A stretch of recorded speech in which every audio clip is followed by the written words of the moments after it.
dinha sa Cebu, kung dili man bago mag-eleksyon, pagkahuman sa eleksyon para makamusta sa ato ang mga kaigsuon ng Cebuano. Again, Madam, daghan kay salamat. Hope to see you soon.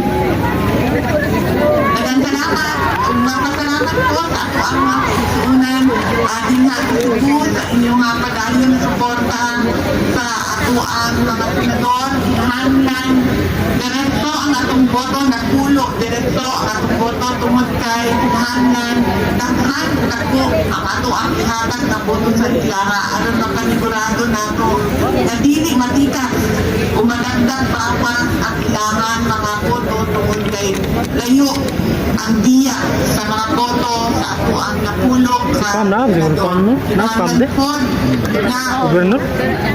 diretso ang atong boto sa Apa sa istorya no? na senador, kinahanglan makasabot sila nagkasinapot nila Rana na siya? kung sa ato ang gusto makita sa ato ang nayon.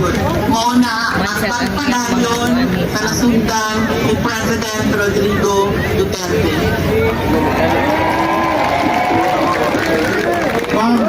Madam, mag-inform lang ko, Jamie is here, the future daughter-in-law of Senator Amy, to support also your cause. Daghang salamat sa future daughter-in-law, Senator Amy Marcos, napuntan kita, mga Pilipino, itagaan sa tungod sa ato ang konstitusyon na bubuto og 12 ka kuwang ng mga senador. Nagpulot na ang senador sa PDP sa mga Duterte.